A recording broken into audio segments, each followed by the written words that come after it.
Uma ótima tarde para você, investidor que nos acompanha a programação ao vivo da BMC News neste dia 26 de junho. Já estamos nos encaminhando para este mês, foi um recorde aqui para a nossa Bolsa de Valores. Saímos dos 108 mil até os 120 mil, agora já vivemos dias negativos para o nosso Ibovespa desde a tomada de decisão do Banco Central aqui brasileiro. O Comitê de Política Monetária optou pela estabilização dos juros novamente pela 7ª reunião consecutiva. No entanto, o mercado já esperava por isso, porque está todo mundo nervoso. Então, claro, tivemos o comunicado do Copom um pouco mais duro do que se imaginava, não deixando escancarada a possibilidade de uma queda de juros já na reunião de agosto, e aí o mercado começa a projetar os juros caindo apenas em setembro, esticando um pouco mais esse período de 13,75 de taxa básica de juros, e claro, nós vemos essas reações bem negativas para o nosso Ibovespa. Se nós agruparmos aqui por variação, podemos ver que apenas alguns ativos se destacam de forma positiva, estão conseguindo segurar um pouco dessa força compradora, como é o caso de Raízen 12,76%, Petrobras, CSN, ou seja, mineração, commodities como um todo, segurando um pouco o Ibovespa no dia de hoje, evitando essa queda um pouco maior. No entanto, ainda temos 1% de queda para o Ibovespa, retornamos aos 117.745 pontos. Na sexta-feira tivemos um dia meio negativo, meio positivo, não tivemos uma saída muito grande de capital, tivemos sim uma reação interessante ao longo do dia, no entanto conseguimos estabilizar essa relação para o Ibovespa na última sexta-feira e nós vivemos hoje, claro, esse dia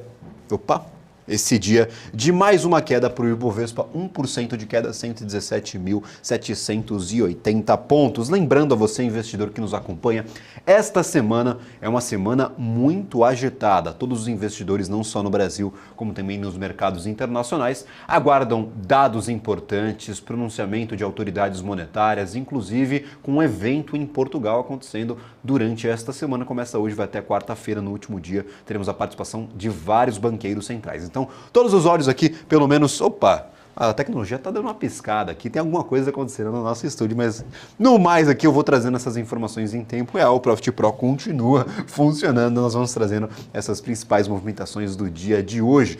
Pelo menos para este momento nós temos, claro, um cenário interessante. Durante esta semana teremos acesso a dados do PIB norte-americano, ou seja, dados muito importantes para a tomada de decisão. Se espera um resultado não tão agradável, por isso, inclusive, que os bancos e, claro, os mercados internacionais, eles começam a semana de forma bem morna, dividindo ali posições, sem grandes movimentações.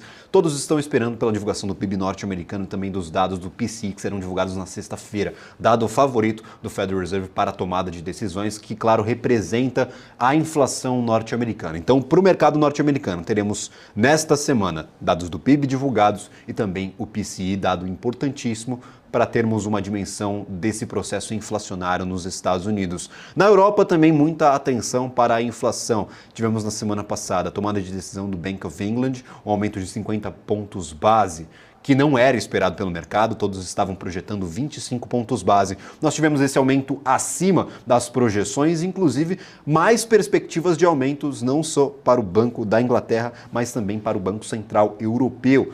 A autoridade monetária europeia, pelo menos que representa a União Europeia, indica já que não está satisfeita com o resultado da inflação na economia e que deve sim atingir patamares mais restritivos nas próximas reuniões. Então, enquanto o Brasil discute se caímos em agosto, se cairemos em setembro, outros bancos centrais ainda estão em um processo restritivo das suas taxas de juros. Nos Estados Unidos, nós já tivemos a manutenção, mas pode não ter sido, claro, o ponto final, o ponto mais alto dos juros para a economia norte-americana. E chama atenção também para a Europa, que deve seguir o mesmo ritmo, no entanto, com consecutivos aumentos, talvez de 25 pontos base, de 50 pontos base. Teremos de aguardar as próximas reuniões e, claro, ficarmos atentos a esses dados operacionais e dados econômicos, macroeconômicos, são importantíssimos nessa tomada de decisão e são importantíssimos na hora de o investidor ele se localizar, se posicionar e, claro, tomar uma decisão de investimentos, e tudo isso você acompanha aqui na BMC News. Nesta terça-feira, agora puxando um pouco para a nossa economia brasileira, teremos também a ata do Copom. Essa ata vai ser muito discutida, não só no cenário econômico, no cenário de mercado financeiro, mas também no cenário político.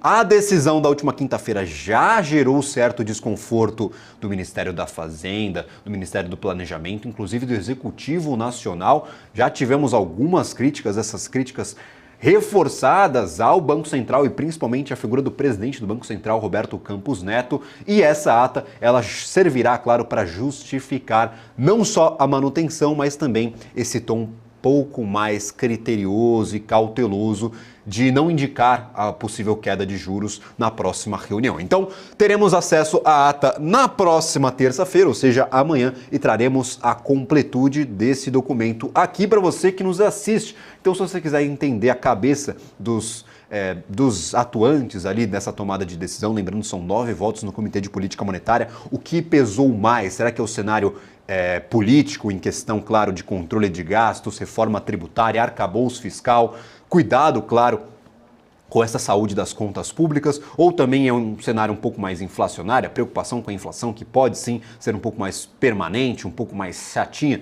de ser combatida. Teremos acesso a esses dados amanhã, na terça-feira, justificativa do Banco Central, ou não justificativa, uma explicação da sua tomada de decisão da última quinta-feira. Então amanhã, dia importante, durante a semana, dados para Estados Unidos, amanhã dados para Brasil, então super importantes para nós por aqui. Falando em bolsas internacionais, nós temos neste momento os mercados internacionais um pouco parados.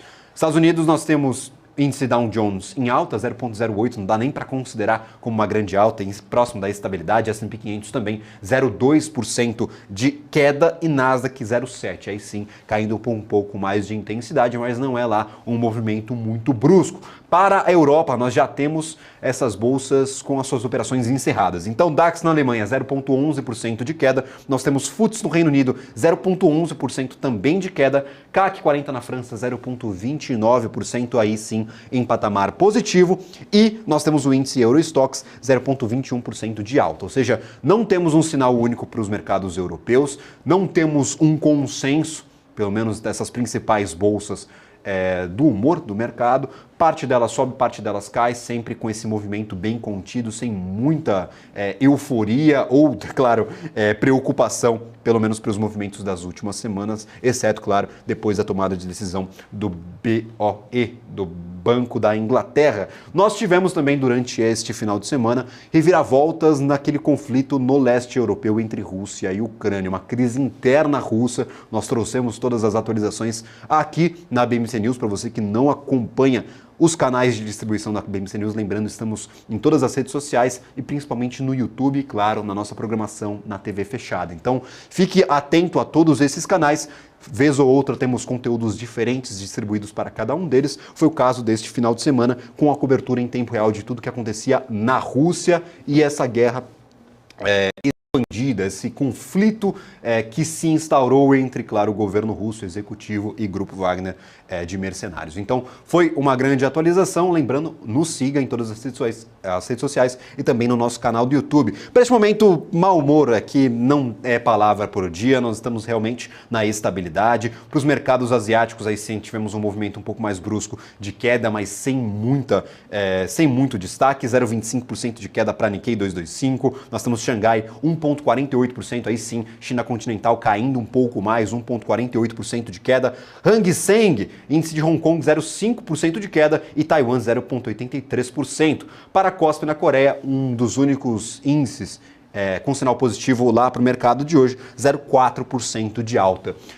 Quais os destaques que eu gostaria de trazer aqui para o nosso mercado brasileiro? Nós temos o Ibovespa neste momento caindo 1,17%, caindo e caindo bem, só não cai mais por conta, claro, desses participantes aqui do nosso lado verdinho, principalmente Petrobras e o setor de siderurgia e mineração seguram um pouco esses ânimos. Tem bastante participação no índice e, claro, quando estão em patamar positivo é difícil tornar aí o nosso índice por negativo, inclusive com 1% de queda com Petrobras e também com Vale aqui, que eu vou mostrar para vocês em patamar positivo é algo muito difícil, então quer dizer realmente que o Ibov, pelo menos os outros ativos, estão realmente com um pouco mais de mau humor. Então Petrobras, Petri 4, 1,33% de alta, até uma alta interessante, e Vale 0,15% para Petri 3, 1%, e aí vem o setor de siderurgia e mineração, Gerdau, CSN, nós temos aqui também Gerdau Metalúrgica, nós temos aqui também Gerdau Metalúrgica em patamar positivo, muitos ativos voltados a esse segmento, também muito dependentes de commodities, que estão segurando um pouco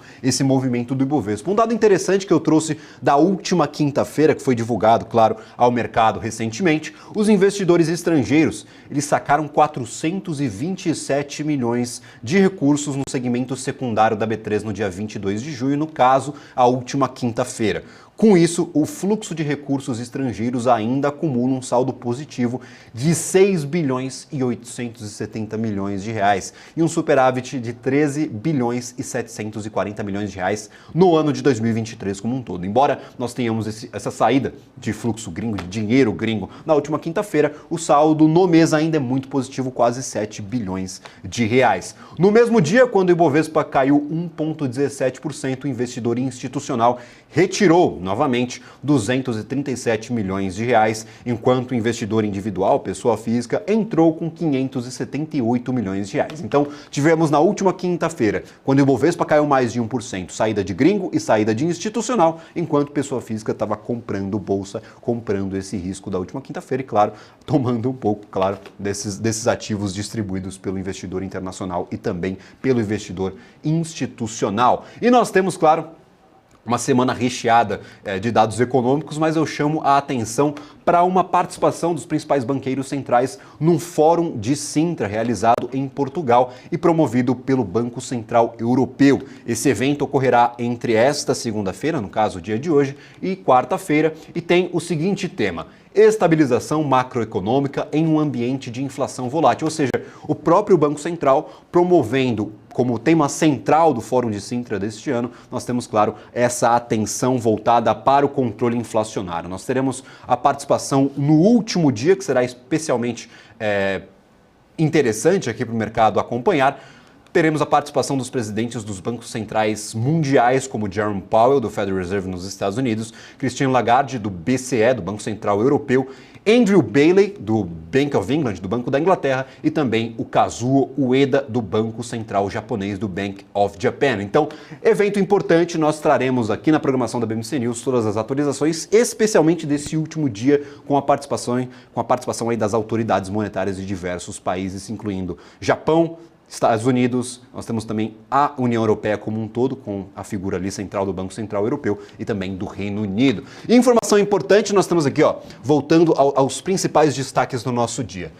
Localweb, 10,54% de queda, principal queda em número aqui de variação do nosso Ibovespa no dia de hoje. E nós temos, claro, o rebaixamento da recomendação do JP Morgan para o ativo. Rebaixou de compra para neutra, ainda mantendo o preço-alvo de R$ 9,00. Se nós esticarmos aqui um pouco o ativo, nós temos neste momento R$ 8,39, ou seja, realmente muito próximo, e o banco justifica essa tomada de decisão,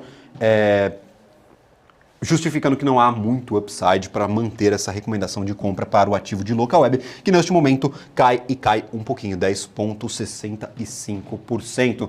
Nós temos, claro, outros ativos aqui voltados muito a essa tese de queda de juros, ou seja, nós temos varejo, nós temos construção, nós temos educação que tomam espaço dessas principais oscilações negativas no nosso Ibovespa. CVC continua o ritmo de queda, é um vai não vai danado, é uma montanha-russa esse ativo de CVC. Na sexta-feira passada, na quinta-feira passada, na verdade, nós já estimávamos aqui essa variação mensal de 10%, agora 3,25%. Então, ainda ganha valor no mês de junho, no entanto, ganha muito menos valor do que ganhava algumas semanas atrás. Para o ano, ainda oscilação negativa de 22%. Então, não acompanhou o Gol, não acompanhou a Azul, CVC ficou um pouco para trás, ainda tem muitos problemas a serem resolvidos operacionalmente e, claro, tem que convencer o mercado dessa tese de investimento. O setor de construção também perde um pouco, figura central MRV 6,21%. E aqui ativos voltados ao varejo principal, principalmente aqueles marketplaces, varejo digital. Nós temos Magazine Luiza com uma queda bem interessante no dia de hoje, Magalu 5,59% e Via 5,88%. Outro destaque que eu gostaria de levantar é Grupo Pão de Açúcar, GPA 5,49%. Cassino informou durante a apresentação de seu novo plano estratégico que trabalha na execução em 2023 e 2024 um plano de venda de ativos non-core, ou seja, que não fazem parte do core business da companhia, que inclui, claro, ativos na América Latina, no caso o GPA e também a rede colombiana Êxito. A companhia não possui qualquer informação, segundo o comunicado hoje divulgado ao mercado, sobre uma potencial venda das suas ações pelo controlador, motivo pelo qual questionou na data de hoje, nesta segunda-feira, e manterá o mercado informado do que será informado, claro, pelo grupo Cassino. Na última semana, lembrando, o Açaí confirmou que o Cassino vendeu participação de 11,67% na companhia por meio de uma operação de block trade realizada na última sexta-feira, dia 23. Na B3, a operação foi fechada pelo valor de 2 bilhões e 100 milhões de reais. Ou seja, nós temos esse movimento de venda de ativos de Cassino, principalmente focado na mitigação das suas dívidas superiores a 6 bilhões de euros, dá mais de 30 bilhões de reais. Então tivemos a venda da participação de mais de 11% no Açaí, ainda não tivemos a venda de participação no GPA, inclusive a companhia questionou o Cassino sobre essa possível venda que foi apresentada no plano estratégico,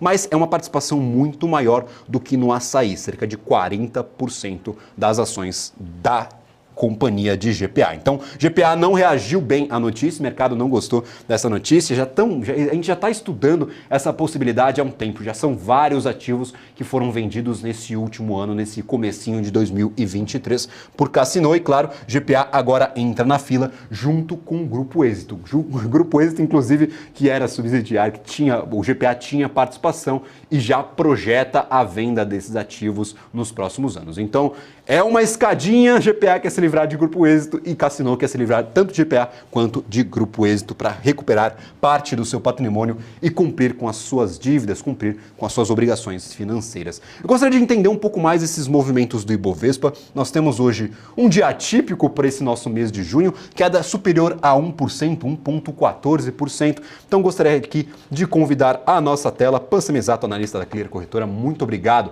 pela participação no dia de hoje, sempre um prazer contar aí com o seu conhecimento, nos tirar aí algumas dúvidas. Muito obrigado mesmo por ter aceito o nosso convite. Tudo bem? Muito boa tarde. Eu que agradeço o convite. Sempre um prazer participar. Maravilha, Pan. A gente já comentava essa possibilidade de perda consecutiva de força para o nosso Ibovespa. A gente falava, não, o Ibov pode continuar subindo, que nunca é uma possibilidade remota, mas já vinha apresentando essa perda de força. E agora nós temos alguns dias bem negativos para colocar na conta do mês de junho. O mês de junho foi praticamente inteiro positivo, nós tivemos aqui um caminho vertical até os 120 mil pontos. No entanto, a tomada de decisão de juros da semana passada, principalmente comunicado, deu uma assustada, o mercado já reagiu de forma dúbia na sexta-feira e agora cai com um pouquinho mais de intensidade, 1,15%, mas reforçando ainda nos 117 mil pontos. O que a gente pode ter de informações olhando para esse gráfico que a gente não vê há um bom tempo esse resultado do Ibovespa, pelo menos para um mês, e agora a gente começa a perder um pouquinho de força, nos aproximando do finalzinho, do fechamento desse junho. Bom, é bom, né? Que corrija, pelo amor de Deus, não parava de subir, gente. Tentava fazer uma correção, falhava e voltava a subir, fazia nova máxima.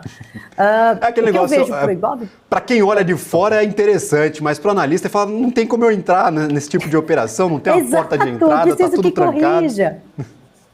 Perfeito, é isso. Posso compartilhar minha tela aqui? Fique à vontade, por favor. Vamos lá. Bom, o que eu vejo para o Ibov é, claramente uma lateralização, né? Então, quando a gente tira o zoom, vou até tirar os estudos para ficar um pouco mais fácil de visualizar, é que é suporte fortíssimo na região dos 97 mil pontos e resistência fortíssima nos 120 mil pontos. E é bem aonde o Ibov chegou.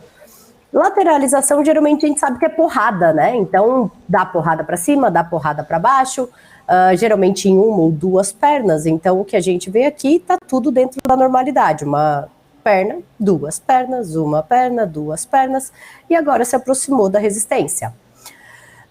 Por enquanto, eu diria que segue no padrão de lateralização, porque mostrou que perdeu a força bem nessa região de resistência e que começou a mostrar um pouco de força vendedora. Eu acho que agora é o momento ideal para a gente começar a analisar como vão ser esses candles a partir de agora, né? Se vão ser candles tão vendedores como foram esses aqui, que não deixa dúvida de que tem força vendedora, ou se vai ser algo mais lateral, mais enroladinho, que aí a gente pode ficar otimista para o rompimento. Mas o ponto em que está, é até bom que faça essa correção, porque se rompesse os 120 mil pontos, seria de novo um rompimento esticado, né? Já estava esticado, então bem saudável que faça essa correção. E essa última perna aqui tem um bom espaço para corrigir, né, Gabriel? Então, quando a gente pega aqui de máxima e mínima da última perna somente, a gente tem espaço até a região dos 115.700, 114.250, que seriam pontos de FIB 50% do movimento anterior. Maravilha, inclusive o pessoal participando aqui nas nossas redes sociais, mandando mensagens para a produção da BMC News. Participação exclusiva aqui de Ogro de Wall Street, indicando que já tinha atingido ali um alvo, o terceiro alvo de FIBO, que essa queda era telegrafada. Tá todo mundo apostando, querendo que essa queda acontecesse, como você bem mencionava, esses 120 mil pontos aí são um páreo duro para o nosso Ibovespa, pelo menos olhando para o gráfico com um pouco mais de amplitude. Dá para operar nesse tipo de cenário? Você mencionava ali algumas sugestões, mas eu conversei com muitos analistas nas últimas semanas, falou, cara, eu não consigo montar uma operação, não estou enxergando oportunidade, pelo menos olhando para índice. Como que você normalmente atua nessas situações, quando a gente está próximo desses patamares de resistência aqui para o nosso índice, Pam? Eu também, eu sou seguidora de tendência, né? Então, uma correção é bem saudável para o meu operacional. Achei essa última alta, quem estava dentro estava lindo, quem estava fora tinha que esperar, não tinha outra saída, né? Não tinha um outro porquê participar de um movimento tão esticado. E para queda está muito próximo das médias curtas, ainda não está com aquela força vendedora para a gente operar contra essa última perna de alta. Então, o meu último call de swing trade, eu acho que já faz uns 10 dias que eu passei e eu tô com o pezinho no freio esperando aí essa correção acontecer. Para o intraday, a gente consegue operar na ponta vendedora, né? Você pega uma parte do movimento. Agora, para o swing trade, eu achei um momento um pouquinho mais complicado essas últimas semanas, sim, viu? Maravilha. E aí eu lembro o investidor que nos acompanha, que está sempre na euforia de montar uma operação. Às vezes a melhor operação é ficar um pouco distante do mercado, não entrar nesses momentos. Fiquem atentos aí justamente a esses pontos, porque às vezes você está indo com a maré e quem é levado pela maré só toma na cabeça. Então cuidado, alerta aí para o investidor que está nos acompanhando, cuidado com esses momentos. Às vezes está tudo lindo no papel, mas não é uma boa oportunidade para um swing trade ou para uma operação de curto prazo. Olhando para o outro lado aqui, os dois favoritos do mercado aqui de operação, pelo menos desses curtos prazos, é o índice e, claro, o dólar. O dólar futuro, eu estou aberto aqui na minha tela, uma queda novamente estabilizando aqui no patamar de R$ 4,77. A gente viu o dólar tentando recuperar um pouco do seu valor, voltar um pouco aí ao seu patamar um pouco mais próximo dos R$ 5,00, mas a gente não viu isso acontecendo, pelo menos no curto prazo, novamente aos R$ 4,77. Como que se analisa esse momento da moeda norte-americana? Tem oportunidade? Também está esticado para baixo, enquanto o Ibov está lá no topo. Você acha que o dólar está muito esticado para baixo nesses R$ 4,77? Esticado está, mas aí eu entendo que é um pouco mais de característica do ativo, né? O dólar, eu costumo brincar que ele vai. Ou você entra no movimento esticado ou você fica de fora, porque o dólar rompeu, ele só vai. E é isso que a gente está conseguindo ver depois que ele rompeu esse suporte mais forte do 5,040, né? Conseguiu se afastar e não está conseguindo corrigir, né? Fez uma pequena consolidação, mas eu vejo que ainda tem um espacinho para baixo, viu? Pode chegar ali na região dos 4,690, sim. Olha só. Então, para o investidor que está nos acompanhando, justamente cada caso é um caso, tem que analisar com calma cada um dos ativos, não dá para aplicar justamente. Não, falaram que agora está ruim para operar, então não vou operar absolutamente nada. Se você não encontra uma porta, busque uma janela, ou se não encontra nada, por favor, fique de fora. Alerta que eu dei aqui nessa resposta anterior. E aí, por exemplo, partindo um pouco mais para ativos, não sei se você vai conseguir me dar uma ajuda para entender esse tipo de movimento. Não vou falar de GPA, porque a notícia está muito recente, nós temos uma queda bem acentuada para o ativo, mais de 5% de queda, depois, claro, desse pronunciamento de Cassino, e parece que a companhia não sabia de nada. Foi pega de surpresa, como também o mercado. O mercado já estava esperando, mas a gente fala que foi pego de surpresa. Agora, um outro ativo que já teve as suas ações vendidas pelo grupo é Assaí. Assaí vem enfrentando uma barra. Como que você está olhando para esse tipo de ativo? Não sei se vai poder me ajudar a olhar para uma empresa específica, mas eu gostaria de lhe perguntar, já que a gente está um pouco mais distante da notícia, como que você vem enxergando esses movimentos do atacarejo, atacadista, varejo alimentar, a gente pode chamar de várias coisas. Claro. Bom, o Assaí, o que a gente consegue ver também é uma lateralização maior zona, né? Então, é um ativo que tentou uma tendência de alta, depois que rompeu esse topo dos 19,20, não conseguiu se segurar e com a mesma força que veio, voltou, né? Até com uma força maior, se for comparar as pernas, né? Só que também não conseguiu se manter abaixo do fundo. Então, nós tivemos uma falha de rompimento do topo nessa região e uma falha do rompimento de fundo nessa região. E está no mesmo patamar de preço que estava desde que abriu os papéis da Bolsa. Então, eu vejo mais como uma lateralização. E pensando dessa forma, como falhou de romper o suporte dos R$11, eu acredito que essa aí tem grande chance, se conseguir passar aqui da resistência intermediária de 14,60, de vir buscar novamente os 19, que seria o topo dessa lateralização maior. E aí, quando a gente olha para curtíssimo prazo, saiu de uma consolidação, que é um primeiro sinal de possível mudança de tendência, com uma bela barra, deu boa continuidade, fez um pullback e agora precisa romper esse topinho que está testando hoje e sexta-feira, que é os 14,35. Se tiver fechamento acima, possivelmente isso aqui vira um zigue-zague de alta e a gente pode esperar por um movimento mais comprador. Maravilha, Pam. Eu gostaria de agradecer imensamente a participação no dia de hoje. Se puder descompartilhar a sua tela. Muito obrigado por participar aqui da programação da BMC News. A participação um pouco mais rápida, mas justamente para olhar para ativos específicos, tirar um pouco da dúvida do investidor que nos acompanha. Agradeço imensamente. Seja sempre, claro, muito bem-vindo aqui ao BMC Stock, mas também ao restante da nossa programação. Muito obrigada novamente. Uma boa tarde a todos, boa semana e tchau!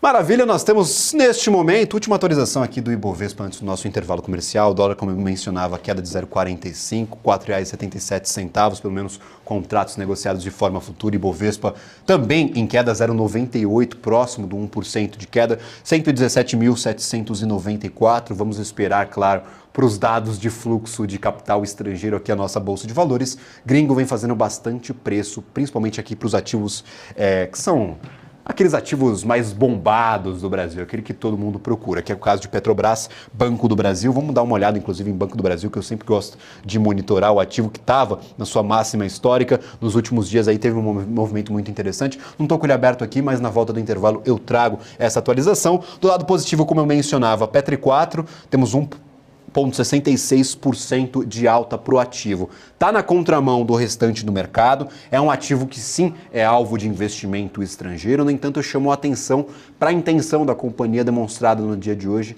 de emitir títulos no mercado estrangeiro. Foi recebido, claro, com bom grado pelos investidores. Não é, claro, o motivador, o grande motivador dessa forte alta no dia de hoje, mas é uma notícia sim a ficar atento aqui para a companhia, dizendo aí que vai emitir títulos. Na volta do intervalo eu trago a completude, o quanto que busca emitir, qual é a condição e, claro, se garante com integridade, totalidade, a segurança desses títulos. Daqui a pouco a gente volta, um intervalo bem rapidinho na programação da BMC News. Na volta tem mais BMC Stock.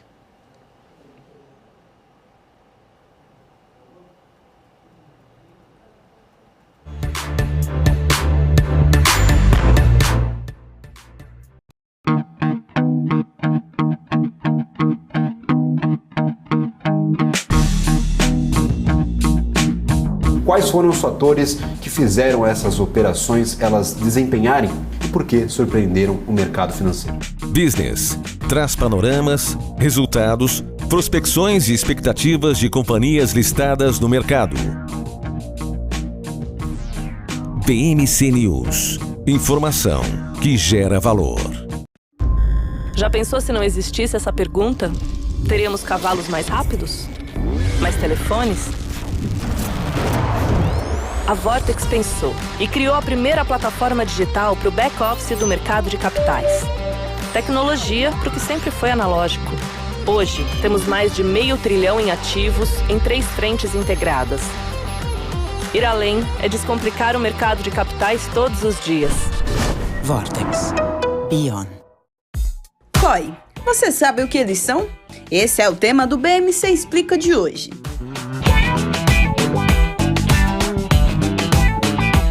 COI é a sigla para Certificado de Operações Estruturadas. É um investimento montado por instituições financeiras que combina características tanto de renda fixa quanto de renda variável em um único produto. Na prática, o COI pode ser aplicado em diferentes ativos, como ações, moedas, commodities, entre outros. A rentabilidade do COI pode ser atrelada a diferentes indicadores, como a inflação, a taxa de juros ou o desempenho de determinado ativo financeiro. Além disso, o COI pode ter diferentes estruturas de remuneração, que podem incluir uma taxa pré-fixada ou pós-fixada. O investidor deve escolher o COI de acordo com seu perfil de investimentos.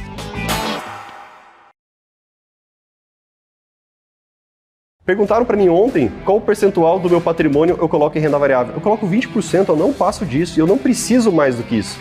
Porque esses 20%, com a minha estratégia de opção, eu não preciso me expor mais em renda variável se eu consigo gerar renda todo mês, crescer o meu patrimônio, jogando muito simples, operando daqui, ó, no meu celular. Ganhar dinheiro não significa operar muito, significa operar certo.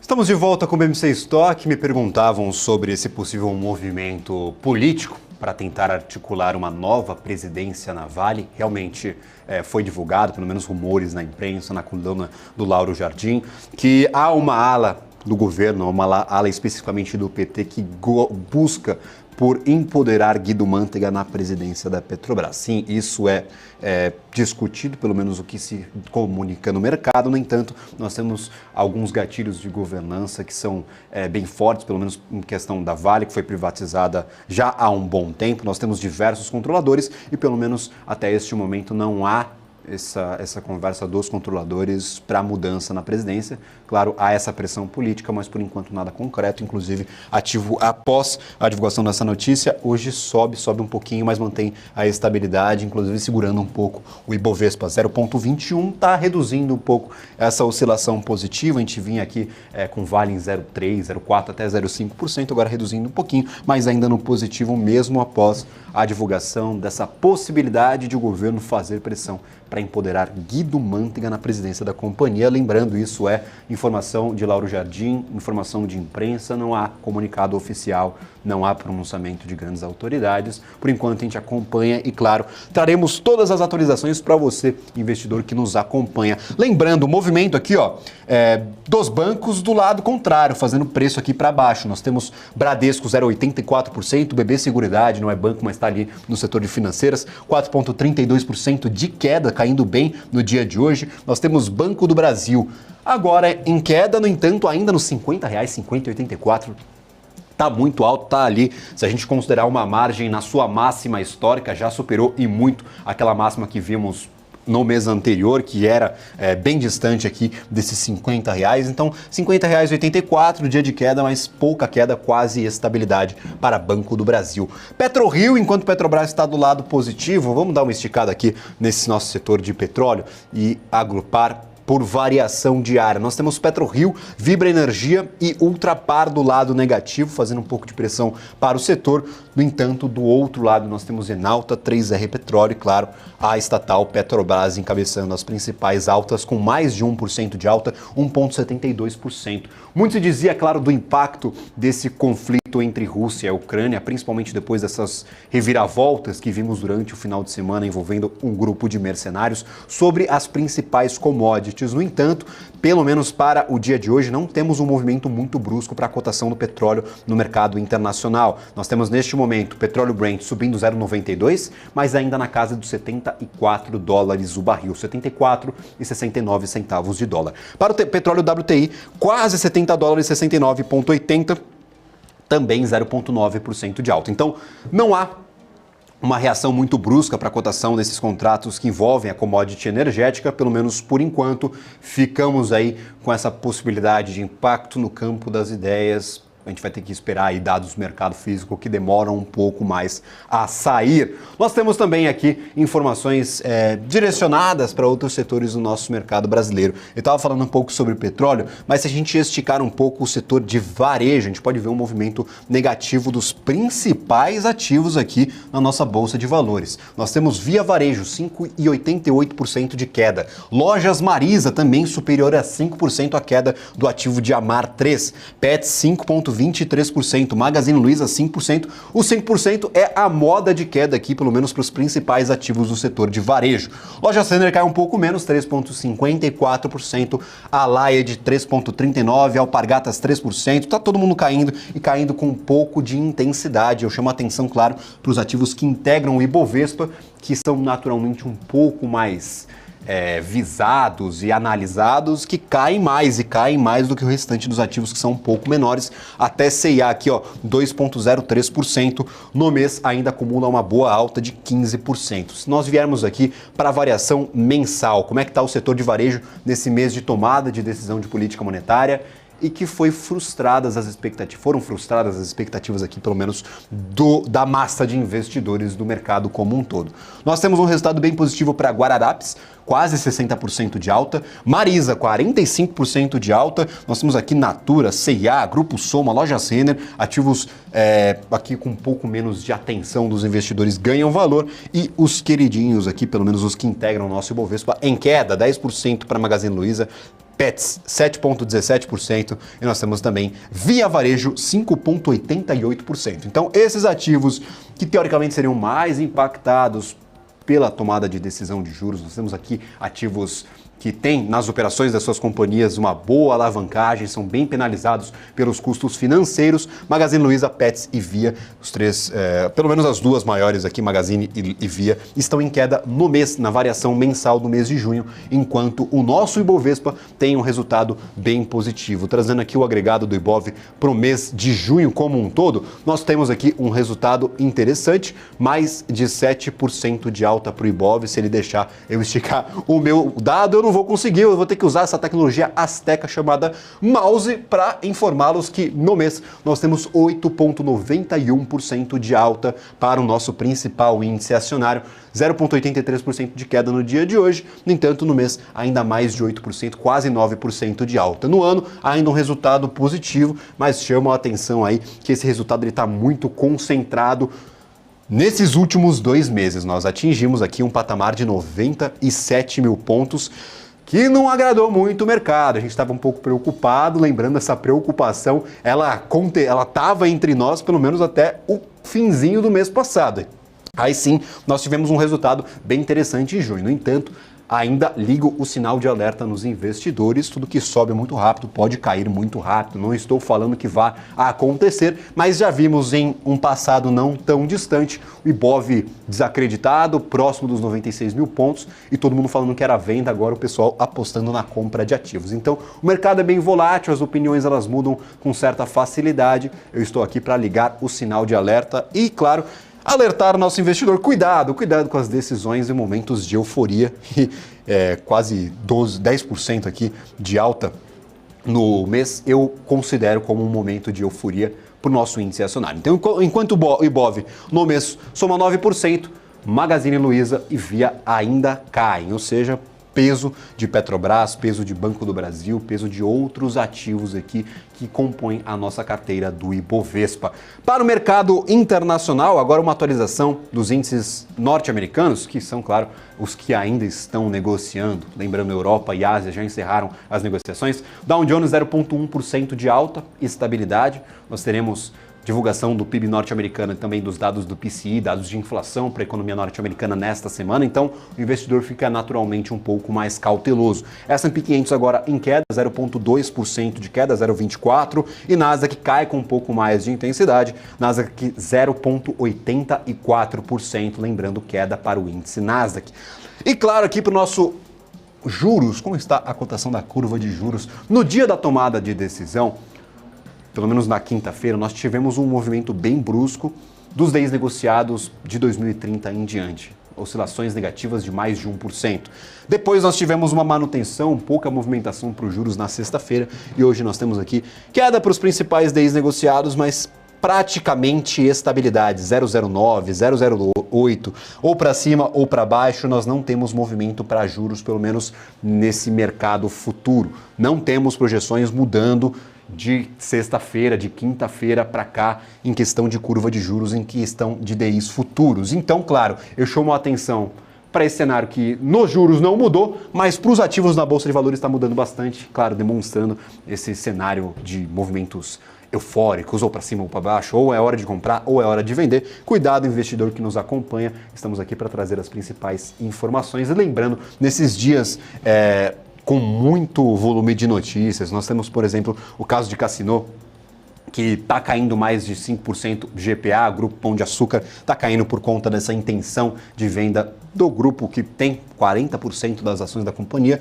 Cuidado também na tomada de decisões. Às vezes uma notícia é interpretada de uma forma ou catastrófica, ou muito positiva, ou gloriosa, e aí o mercado ele se movimenta de forma muito brusca. Cuidado com a tomada de decisão. Nesses dias específicos eu nem gosto de esticar muito aí para ver gráfico, para fazer uma análise um pouco mais profunda. A gente sempre traz aí, pelo menos, o pessoal que é mais fundamentalista, que olha para a operação da companhia para ver se é um movimento positivo ou negativo, porque movimento de preço de mercado em dias de uma notícia muito importante, não conseguimos aí tomar como base para tomar uma decisão de investimentos.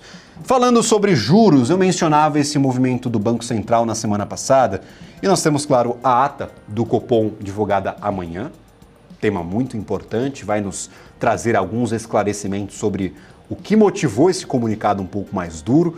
E agora eu gostaria de entender um pouco mais sobre esse cenário, chamando aqui a nossa tela Caio Augusto, economista do Terraço Econômico. Caio, novamente eu agradeço a sua participação, já está conosco ali na divulgação da semana passada, retorna à programação da BMC News para nós comentarmos aí algumas perspectivas para essa ata, o que o mercado espera, quais respostas você como economista busca nessa ata que será divulgada amanhã, Caio.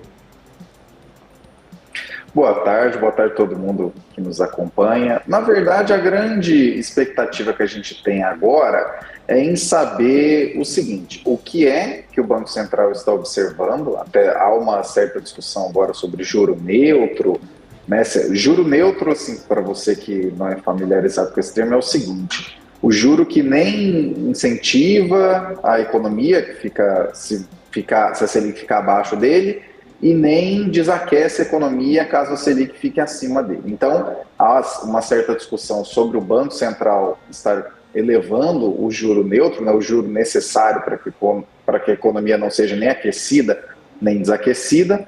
E, em segundo lugar, mas também muito importante, qual é a sinalização do que o Banco Central está de olho para tomar a sua decisão, para iniciar a sua tomada de decisão a respeito da queda de juros. Porque o grande reclame que a gente teve no dia da divulgação do comunicado, né, na semana passada, foi em relação ao seguinte: não estava mais dizendo que se precisar a gente sobe os juros, né, não hesitaremos, mais aquela expressão que ficou ali, apareceu em várias reuniões, mas também não apareceu, olha, então estamos aí vendo uma programação para corte de juros. Então, essa ata ela vai trazer mais detalhes, um pouco mais aprofundado sobre o que o Banco Central está observando para esse ritmo de queda de juros, que a gente sabe que pode ser que a Selic ande um pouquinho mais de lado do que todos nós gostaríamos, mas é daí para baixo. Maravilha, Caio. E aí, por exemplo, especificamente, nós temos essa grande dúvida. O Ministério da Fazenda cobra que o Banco Central reconheça os avanços em questão de reforma tributária, em questão de arcabouço fiscal. No entanto, esses temas ainda não estão solucionados. Lembrando, na semana passada, inclusive no dia da tomada de decisão de política monetária, foi anunciada pelo menos ali ao final da reunião, nós tivemos a aprovação no Senado, a proposta de arcabouço fiscal e mudanças no texto, ou seja, ainda estamos construindo essa nova regra fiscal. Você acha que a gente tem que esperar algo se solucionar para o Banco Central começar esse ciclo de afrouxamento nos juros? Você acredita que se a gente não tiver uma solução próxima para esses assuntos, A gente pode ver um Banco Central ainda segurando essa taxa de 13,75, porque o que me parece é que o Banco Central não quer abrir as portas para uma queda de juros, quer ficar um pouco apartado. Nós tivemos sim a menção, aquela possibilidade de aumento de juros retirada do comunicado, mas me parece que o Banco Central está muito olhando para o fiscal, para o que vai ser feito do governo, em detrimento de outros assuntos. Você acha que é realmente isso que está pesando mais? Qual que é a sua avaliação? Você mencionava que há uma discussão no mercado, ainda não se sabe o que o Banco Central está olhando com mais ênfase. O que, na sua opinião, deve pesar? E, claro, se a gente tiver um alargamento desse calendário de votações para arcabouço fiscal, reforma tributária, o Banco Central vai segurar ainda assim esses juros de 13,75? Creio que são 3 pontos a serem observados nesse ponto. O primeiro aspecto é em relação ao arcabouço fiscal. Ele acabou de passar pelo Senado, mas como teve alterações, ele tem que voltar para a Câmara, tem que ser votado de novo, então isso acaba colocando uma certa dificuldade. De fato, há um interesse bastante elevado, né, uma articulação bastante grande para que seja votado ainda agora, mas é aquela questão, né, daqui a pouco chega o recesso parlamentar, embora isso esteja aí como assunto prioritário, ficou um pouquinho mais complicado, não podemos negar, né? Não complicado, tipo questão do teto da dívida nos Estados Unidos, mas ficou um pouquinho mais complicado. A respeito da reforma tributária, nós já temos algumas definições, mas ainda tudo parece muito mais como uma carta de intenções do que necessariamente com um plano, né? Tanto é que quando a gente teve a divulgação, falou, olha, a gente vai ter três IVAs diferentes, né? Imposto sobre valor agregado diferentes. Um que vai ser mais geral, um que vai ser sobre alguns outros setores específicos, né? Transporte público e tudo mais, que seria 50% dessa alíquota, até 50% dessa alíquota, e um terceiro que seria a alíquota zero, né? Remédios para tratamento de câncer e tudo mais. Só que tem um detalhe, a gente não tem a alíquota ainda. Então, assim, por um lado, o copo cheio disso é que, de fato, é uma discussão bastante espinhosa e complicada, que está aí passando de uma maneira muito mais suave do que todo mundo imaginava e poderia prever, uma discussão realmente muito complicada. Mas, por outro lado, a gente ainda não tem definições mais completas, né, para saber como que isso vai trazer ganhos setoriais, até mesmo se a gente for olhar diretamente para empresas, né? Nossa, como que as empresas de tal setor vão acabar sendo beneficiadas com essa reforma e tudo mais. E o terceiro ponto é o seguinte, o Banco Central, ele fica de olho nesses aspectos que impactam a produtividade da economia, como a reforma tributária encaminha, e que impactam o lado fiscal, como o arcabouço fiscal encaminha. Mas no final das contas, se a gente for olhar de uma maneira mais seca, o Banco Central ele olha para pressões no mercado de trabalho, o que ainda é um pouco difuso, né, que isso foi definido aí na lei da autonomia do Banco Central, então, creio, visão pessoal aqui, ainda não há uma definição muito clara do que seria isso, né, o desemprego em 10, o desemprego em 9, o desemprego em 11, abaixo disso significa que está pressionando, acima significa que está pressionando, né, a gente tem algumas estimativas de que o desemprego natural aí, né, aquele que não aquece nem desaquece a economia, seria algo na faixa de 9% a 10%, mas o Banco Central fala muito pouco disso. Na verdade, fala praticamente nada. Agora, pelo lado da inflação, a gente vai passar agora, né, como bem o professor Alexandre Cabral pontuou, de uma maneira muito inteligente recentemente, a gente vai passar pelo vale da canetada do ICMS do ano passado. Durante 3 meses no ano passado, a gente teve deflação, só que isso foi basicamente pelo efeito da redução dos preços na gasolina. Ou seja, de um cenário que sai de deflação de 3 meses, se agora, nesse mês, nesses próximos 2, 3 meses, a gente tiver 0 de inflação, ainda assim significa que você vai ter um diferencial de pelo menos 0,8, 0,9 no IPCA em 12 meses.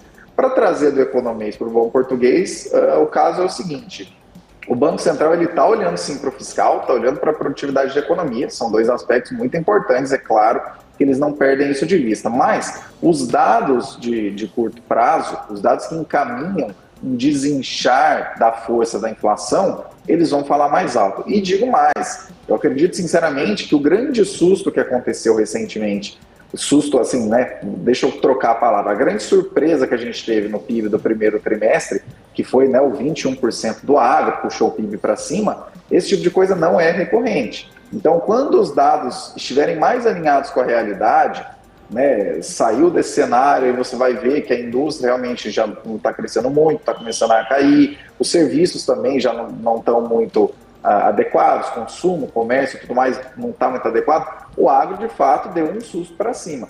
Mas a pressão altista que o Banco Central tem sinalizado, que observa a nível doméstico, ela tem como base esse PIB que teve uma surpresa para cima. Essa surpresa não vai acontecer toda hora, não é assim. A gente não vai ter 20% de avanço no agro todos os trimestres e jogar isso para um PIB trimestral de 1,9%. Não é assim que funciona, pessoal. E, de fato, se você for olhar em termos de política monetária, a taxa de juros ela já faz os seus efeitos. Ainda tem ali uma certa pressão pelo lado dos serviços, que ainda estão aí acima da meta, mas em todos os outros cantos da economia a taxa de juros já traz os seus efeitos. Acredito sinceramente que assim, nessa ata a gente deve verificar o que o Banco Central está observando de maneira mais detalhada, mais aprofundada, se a gente tem alguma novidade ou não a respeito do juro neutro e o que é que eles estão esperando ainda ter alguma novidade para se iniciar esse período de cortes nos juros. Inclusive, a partir dessa ata que a gente vai ter uma previsão mais detalhada de se começa agora em agosto ou não. Perfeito. Lembrando, a ata vai ser divulgada, a gente vai ter em tempo real aqui na BMC News, na nossa programação, tudo sobre esse documento e, claro, se trará ou não essas respostas que o mercado tanto busca. Agora, falando um pouco mais sobre expectativas. Eu vi muita discussão, principalmente depois da divulgação do comunicado, sobre possibilidade de corte de juros já em agosto ou setembro. Parece que o mercado já está dando esse corte, inclusive, segundo as últimas divulgações do Boletim Focus, a gente já deve ter uma Selic abaixo ali de 13% no final do ano de 2023. Aí que eu falo um pouco mais sobre cenário. A gente sempre dá aqui o IBOV e dá também a cotação do dólar. A gente sabe que é muito importante também, não é o fator definitivo, mas é um dos fatores que compõe essa cotação da moeda norte-americana, a entrada de fluxo estrangeiro, a entrada de capital estrangeiro no mercado brasileiro. A gente fala de taxas muito atrativas em 13,75%, no entanto, o Banco Central da Inglaterra já está projetando ali crescimento ainda maior dos juros para o país. O Banco Central Europeu deve continuar aumentando a sua taxa de juros. O Banco Central norte-americano, Federal Reserve, deve continuar o ritmo, pelo menos nas últimas falas de Powell, foi uma breve pausa aqui nessa subida. A gente deve ver novos aumentos até o final do ano, pelo menos estão sendo demandados por alguns membros do Comitê de Política Monetária. Como que você acredita que uma possível queda na taxa de juros, aqui uma diminuição no prêmio negociado para o mercado brasileiro pode afetar o dólar? Vai afetar em algum momento essa atratividade dos mercados, do mercado aqui em desenvolvimento, mercado principalmente o brasileiro, uma queda na taxa de juros enquanto outros mercados teoricamente mais seguros estão ainda subindo esses intervalos de juros? Como você identifica isso? Nos últimos leilões nós tivemos bons resultados, prêmios menores, então o investidor está com apetite para o Brasil, mas em que momento vai parar de ter esse apetite? Você acha que uma queda nos juros para 12, 12,5, 12,25 pode tirar um pouco essa atratividade e evitar que mais dólar venha para o Brasil, mais dinheiro estrangeiro venha para a nossa economia? Como que você enxerga essa relação? Diríamos que é mais ou menos por isso que o Banco Central pontua de uma maneira bastante direta que ele está aí aguardando melhores definições do arcabouço fiscal e também melhores definições da reforma tributária. Por quê? Se a gente for observar, existem basicamente dois motivos que fazem com que o investidor do exterior, né, o gringo, como vocês quiserem chamar, traga recursos para o Brasil. O primeiro aspecto é o diferencial de juros, também conhecido como carry de vez em quando, que é mais ou menos o seguinte, ele vê como estão os recursos na moeda local dele, os juros na moeda local dele, e como está o diferencial de juros, considerando o câmbio e tudo mais, entre o Brasil e o país dele. Se esse diferencial de juros está muito grande, isso significa que, obviamente, dada uma análise de risco-retorno, vale a pena trazer mais capital para o Brasil. Porém, esse tipo de capital, na média, ele tende a ser um pouco mais flutuante. Ele tende a observar mais condições de curto prazo e de reversão mais rápida. Por exemplo, se a gente for olhar no começo do ano, a gente tinha um pessimismo doméstico muito grande, uma expectativa muito negativa com a implantação de políticas já testadas e fracassadas anteriormente e tudo mais. Mas do lado de fora, muitos gringos olhavam para o Brasil e diziam: há um diferencial muito grande de juros e os ativos já estão descontados em bolsa, outros ativos produtivos também. Será que não valeria a pena entrar? E aí o gringo começou a acelerar um pouco mais. Quando as coisas foram se encaminhando, ainda temos aí diversas medidas meio complicadas aí em cima da mesa e tudo mais, mas quando a situação foi acalmando um pouco mais, saíram novidades do arcabouço fiscal dizendo: olha, o governo não vai gastar ad infinito, apesar de todas aquelas coisas que a gente já discutiu, né, que é mais frágil do que a PEC, que era uma emenda constitucional, a PEC para o teto de gastos, agora vai ser um projeto de lei, mas enfim, dadas todas as limitações, é o famoso não está tão ruim assim. Mas esse é o lado relacionado ao carry, ao diferencial de juros.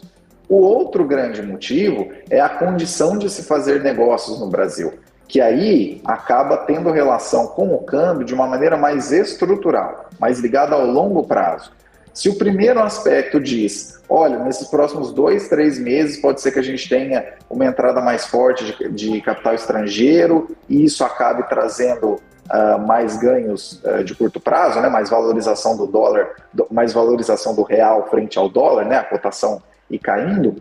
Por outro lado, quando você olha para a condição de fazer negócios em um país, e aí você vai olhar, por exemplo, aquela conta de IED, né, investimento estrangeiro direto, quando você olha esse tipo de coisa, aí sim você vai ficar de olho: olha, é mais fácil ou está mais difícil fazer negócio no Brasil? E quando você olha um aspecto estrutural como esse, o Brasil, de fato, ele tem caminhado numa trajetória razoavelmente positiva nos últimos 6 anos, no qual a gente passou aí algumas reformas que não são de curto prazo, né? Sempre tem alguém que fala: pô, mas aí teve tal reforma aprovada semana passada, como que agora o Brasil não virou a Noruega? Não é assim que funciona.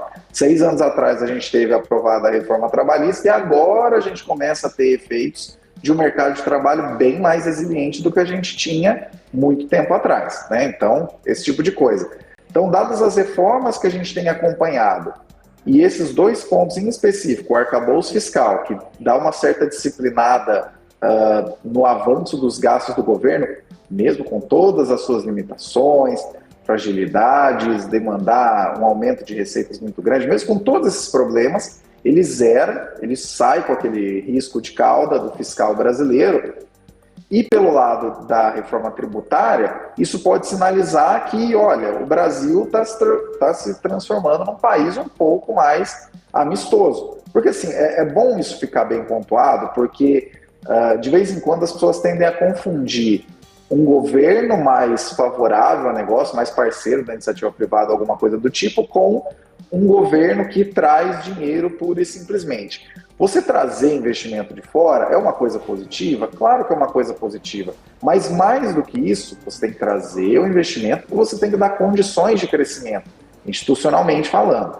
Então, quando a gente olha para essas condições, nos últimos 6 anos a gente tem melhorado. Acredito sinceramente que numa continuidade, uma aprovação bem adequada, de uma reforma tributária bem legal, que torna o ambiente de negócio mais tranquilo, o dólar possa ficar estruturalmente um pouco mais baixo. Mas, perfeito, como vocês já sabem, né, é a variável mais insana que existe, né, a variável aí criada para humilhar os economistas. Eu não vou aqui colocar nenhuma previsão de dólar, né, seria muito pretensioso da minha parte, mas o Brasil de fato está sendo bem observado. E a gente tem caminhado num ritmo razoavelmente legal. Certinho, Caio. Muito obrigado novamente pela participação, tirando essas dúvidas, tanto na quarta-feira passada com o comunicado do Copom e hoje também nessa véspera de divulgação da ata. Muito obrigado, seja sempre muito bem-vindo à nossa programação. Opa, eu que agradeço. Como sempre digo, precisando da nossa participação, só chamar.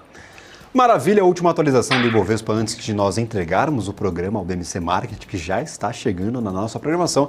0,85% de queda para o Ibov, dólar futuro também em queda 0,34%, ainda nos R$ 4,77, 4,778, cotação integral aqui dos contratos de dólar comercial futuro. Principais destaques negativos, Local Web e CVC. Nós temos aqui também questão de follow-on com a companhia. Local Web nós tivemos o rebaixamento da indicação de JP Morgan de compra para neutra, então o ativo vem sofrendo bastante desde o começo do dia.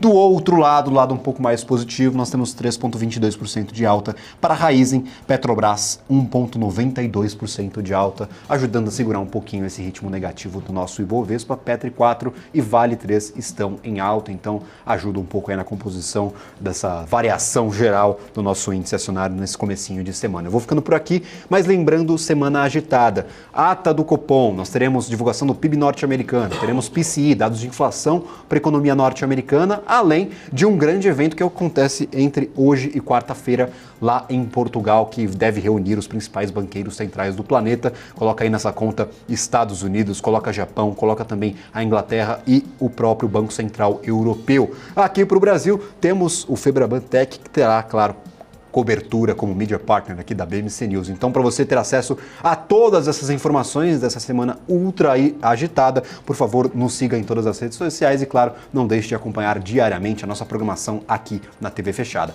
Um abraço a vocês, fiquem agora com o BMC Market, Alexandre Cabral, Marco Saravalho e Felipe Nascimento discutindo os principais assuntos do dia e da semana, que tem muito a reservar aqui para os investidores. Um abraço a vocês, tchau, tchau.